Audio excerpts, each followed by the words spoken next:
પાઉં રગડો કે પછી રગડા પાઉં? નામ સાંભળતા જ મોઢામાં પાણી આવી ગયું ને.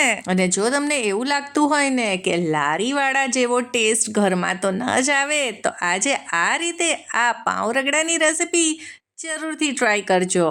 આ ખાધા પછી તો બહારનો પાઉં રગડો તો ચોક્કસ તમે ભૂલી જ જવાના છો.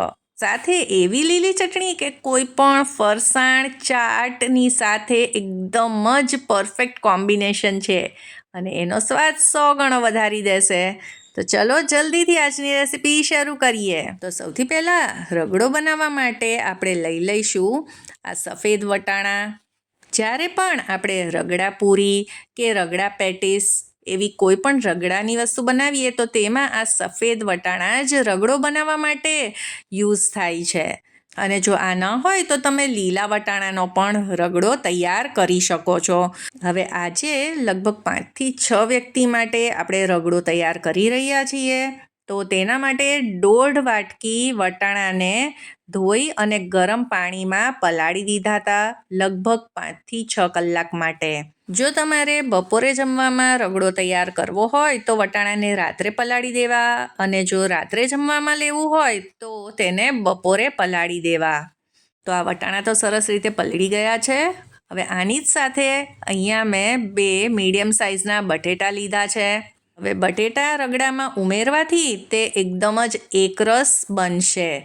તો તેની છાલ કાઢી અને આ રીતે મીડિયમ સાઇઝના પીસમાં કટ કરી લઈશું. હવે આપણે પ્રેશર કુકર લઈ લઈશું. વટાણામાંથી બધું પાણી કાઢી અને વટાણાને કુકરમાં ઉમેરી દઈશું. સાથે જ જે બટેટા સુધારીને રાખ્યા તેને પણ એડ કરી દઈશું. હવે 1 ચમચી મીઠું અને અડધી ચમચી હળદર એડ કરી દઈશું. તો આને બાફવામાં જ એડ કરવાથી કલર પણ સરસ આવશે અને ફીકા કે મોરા પણ નહીં લાગે વટાણાને બટેટા. હવે લગભગ 3 કપ જેટલું પાણી એડ કરી અને બધી વસ્તુને મિક્સ કરી દઈશું. હવે કુકરને બંધ કરીને લગભગ 5 જેટલી આમાં વિસલ કરીશું. વટાણા સરસ રીતે કૂક થઈ જવા જોઈએ, દાણો દબાતો ન હોવો જોઈએ તેટલા આપણે તેને પ્રેશર કૂક કરવાના છે. હવે રગડામાં ઉમેરવા માટે એક પેસ્ટ રેડી કરી લઈએ. તેના માટે મેં 8થી 10 લસણની કળી લીધી છે, 3થી 4 તીખા મરચાં છે અને 1 ઇંચ આદુનો ટુકડો છે. આ બધી જ વસ્તુને આપણે ગ્રાઇન્ડ કરી લઈશું અને એની પેસ્ટ તૈયાર કરી લઈશું. હવે બનાવી લઈએ રગડામાં એડ કરવાની લીલી ચટણી, જેનાથી રગડાનો સ્વાદ 100 ગણો વધી જશે. તેના માટે એક મિક્સર જાર લઈ લઈશું. તો સૌથી પહેલાં આપણે આમાં ઉમેરીશું લગભગ 60થી 70 ગ્રામ જેટલી કોથમીર છે. તેને સાફ કરી ધોઈ અને આ રીતે મીડિયમ સાઇઝમાં કટ કરી છે. મેં તેના ડાળખા પણ લીધેલા છે, કેમ કે તેમાં પણ પોષક તત્વો હોય છે, એટલે હું હંમેશા ચટણીમાં તેના ડાળખા પણ એડ કરું જ છું. હવે અહીંયા મેં 70 ગ્રામ જેટલા ફુદીનાના પાન લીધા છે. આને પણ મેં ધોઈને સાફ કરી લીધા છે. તો આમાં તો હું ફુદીનાનું પ્રમાણ પણ એટલું જ રાખી રહી છું, કેમ કે અમારા ઘરમાં તો આ જે ફુદીનાની ફ્લેવરવાળી ચટણી ખૂબ જ ભાવે છે. હવે આપણે આમાં ઉમેરી દઈએ 2 તીખા મરચાં, અને આ મીડિયમ તીખા મરચાં છે, બંને એડ કરી દઈએ. આ 2 ઇંચ આદુ આમાં ઉમેરી દઈશું. સાથે જ અહીંયા થોડાક શિંગદાણા લીધા છે. આ 2 ચમચી જેટલા શિંગદાણા છે. 1 ચમચી જીરું. હવે અહીંયા 1 ચમચી સંચળ પાવડર ઉમેરી રહી છું. સંચળ પાવડરથી ખૂબ સરસ ટેસ્ટ આવે છે. સાથે જ 1 ચમચી ચાટ મસાલો, સ્વાદ પ્રમાણે મીઠું. મીઠું અત્યારે થોડુંક ઓછું જ એડ કરી રહી છું, કેમ કે આપણે સંચળ પાવડર અને ચાટ મસાલો પણ એડ કર્યો છે. 2 ચમચી ખાંડ ઉમેરીશું. હવે 2 ચમચી નાળિયેરનું છીણ ઉમેરી રહી છું. જો તમારી પાસે લીલું નાળિયેર હોય તો તે પણ ઉમેરી શકો છો. હવે અહીંયા 3 ચમચી જેટલી સેવ લીધી છે. આ ફરસાણની સેવ છે. આની જગ્યાએ તમે ગાંઠિયા પણ એડ કરી શકો છો, કાં પછી કોઈ પણ ચવાણું કે ફરસાણ હોય તે પણ એડ કરી શકો છો.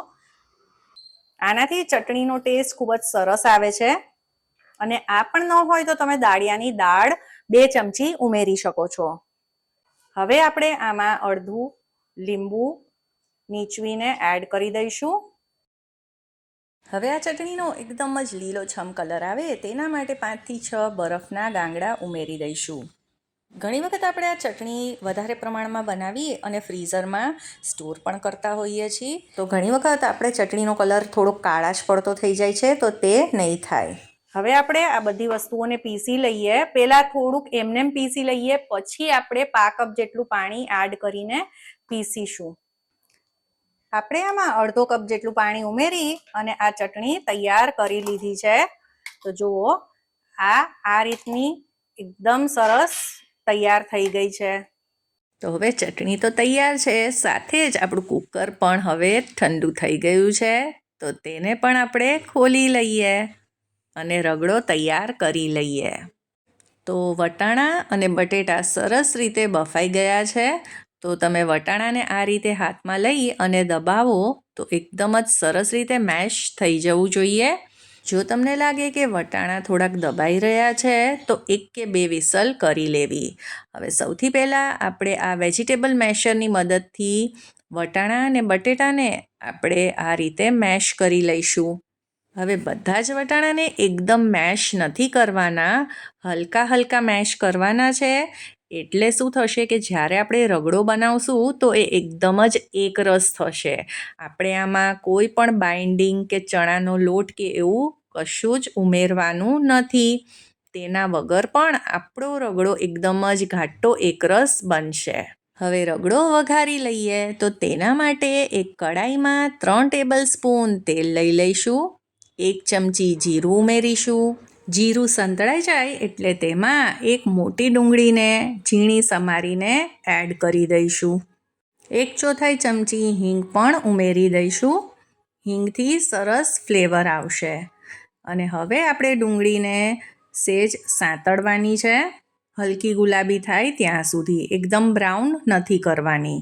હવે આદુ મરચાં લસણની પેસ્ટ જે આપણે તૈયાર કરી તે ઉમેરી દઈશું. અને હવે ડુંગળીને અને આ પેસ્ટને આપણે 1 મિનિટ માટે સાંતળી લઈએ. હવે આને સાંતળવું ખૂબ જ જરૂરી છે, નહીંતર લસણનું જે કાચાપણું છે એ રહી જશે. 1.5 મિનિટ બધી વસ્તુને સાંતળી લીધી છે અને પછી 2 નાના ટમેટાને ઝીણા કટ કરીને તે પણ એડ કરી દઈશું. હવે ટમેટાં જલ્દીથી ચડી જાય તેના માટે થઈને આપણે આમાં અત્યારે થોડુંક મીઠું ઉમેરી દઈશું. તો મીઠું આપણે પહેલાં પણ વટાણામાં એડ કર્યું છે બાફતી વખતે, એટલે થોડુંક જ એડ કરવાનું છે. હવે આ ટમેટાં સોફ્ટ થાય ત્યાં સુધી આપણે આને સાંતળવાનું છે. હવે તમે જોઈ શકો છો કે ટમેટાં એકદમ જ સોફ્ટ અને નરમ થઈ ગયા છે. તો હવે આમાં અડધી ચમચી હળદર પાવડર ઉમેરી દઈશું. 1 ચમચી લાલ મરચું પાવડર એડ કરીશું. અડધી ચમચી ધાણા જીરું પાવડર, 1/4 ચમચી જેટલો ગરમ મસાલો પણ ઉમેરી દઈશું. હવે આ બધા જ મસાલાને સાંતળી લઈએ લગભગ 30 સેકન્ડ માટે. અને હવે આપણે આમાં બાફેલા વટાણાને ઉમેરી દઈશું. તો વટાણા થોડા ઠંડા પણ થયા છે એટલે થોડા ઘટ થઈ ગયા છે અને આપણે તેને મેશ પણ કર્યા છે. એટલે તમે જુઓ કેવું સરસ એકરસ આ થઈ ગયા છે. હવે આને આપણે ગ્રેવી સાથે એકદમ સરસ રીતે મિક્સ કરી લઈએ. આ બધું મિક્સ થતાં જ રગડામાં એકદમ સરસ કલર આવી ગયો છે. હવે આની કન્સિસ્ટન્સીને એડજસ્ટ કરવા અહીંયા હું 1 ગ્લાસ જેટલું પાણી ઉમેરી રહી છું. હવે જે રગડાપુરીનો રગડો હોય છે એ થોડોક ઘાટો હોય છે. તો જો તમે રગડાપુરી માટે રગડો તૈયાર કરતા હો તો આમાં પાણી એડ કર્યા વગર જ આને તૈયાર કરી લો. પણ આપણે તો પાઉં રગડો તૈયાર કરવાનો છે. તો રગડો જેવો આપણે પાઉં ઉપર નાખીશું ને તો તે બધું જ પાણી શોષી લેશે અને પછી પાઉં રગડો એકદમ જ કોરો લાગશે. એટલે આટલું પાણી આમાં એકદમ જ પરફેક્ટ છે. અને સહેજ ઠંડો થતાં પણ આ થોડોક ઘાટો થશે.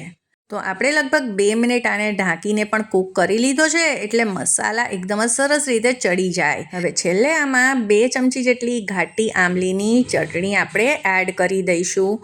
આ એડ કરવી ઓપ્શનલ છે, પણ જો રગડામાં ઉમેરશો તો આ એમનેમ પણ સરસ લાગશે. અને બસ હવે આપણે આને મિક્સ કરી દઈએ અને ગેસની ફ્લેમને પણ બંધ કરી દઈએ. ગાર્નિશિંગ માટે ઉપરથી થોડીક કોથમીર એડ કરી દઈશું. તો હવે આપણે રગડા પાઉં તૈયાર કરી લઈએ. હવે શિયાળાના સમયમાં તો આ ગરમ ગરમ રગડા પાઉં ખાવાની મજા જ કંઈક અલગ છે. તો અહીંયા મેં પાઉં લઈ લીધા છે.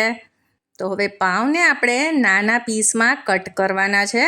હવે તમે પાઉંની જગ્યાએ બ્રેડનો પણ ઉપયોગ કરી શકો છો, પણ બ્રેડ એકદમ જ પાતળી હોવાથી તરત જ સોફ્ટ અને સોગી થઈ જશે. તો આ રીતે 4 પીસમાં પાઉંને કટ કર્યા પછી ફરીથી હું દરેક પીસના 3 પીસ કરી રહી છું. એટલે આપણે એક બાઇટમાં એક પીસ આવી જાય એ રીતે મેં મીડિયમ સાઇઝના બધા પીસ કટ કરી લીધા છે. હવે જે પ્લેટમાં આપણે પાઉં રગડો બનાવવાનો છે તે પ્લેટમાં આપણે આ પાઉંના પીસીસને એડ કરી દઈશું. ઉપરથી રગડો એડ કરીશું. રગડો તમે તમારા સ્વાદ મુજબ ઓછો કે વધારે ઉમેરી શકો છો. હવે આજે રગડો આપણે તૈયાર કર્યો છે એ 5થી 6 વ્યક્તિ માટે એકદમ જ પરફેક્ટ માપ છે. હવે ઉપરથી આપણે ખજૂર આંબલીની ચટણી એડ કરીશું. સાથે જે ગ્રીન ચટણી આપણે તૈયાર કરી છે તેને પણ ઉપરથી ઉમેરીશું. ચટણી પણ તમારા સ્વાદ પ્રમાણે વધારે ઓછી એડ કરી શકો છો. ઝીણી સમારેલી ડુંગળી સાથે જ ઝીણા સમારેલા ટમેટાં પણ એડ કરીશું. અને હા, મસાલા સિંગ તો નાખવાનું બિલકુલ ન ભૂલતા, કેમ કે આનો જે ક્રંચ આવશે ને તેનાથી તો મજા જ પડી જશે. અને ઉપરથી એડ કરશું થોડીક સેવ, થોડાક દાડમના દાણા પણ એડ કરીશું. બહાર કરતાં પણ 100 ગણો વધારે ટેસ્ટી ને ચટપટો પાઉં રગડો તૈયાર છે. જો તમને આજની આ રેસીપી થોડીક પણ પસંદ આવી હોય તો તેને લાઈક કરી દેજો, તમારા ફ્રેન્ડ્સ અને ફેમિલીમાં શેર કરી દેજો અને ચાર્મીસ ગુજરાતી રસોઈને સબસ્ક્રાઈબ કરી દેજો. સૌને જય શ્રી કૃષ્ણ.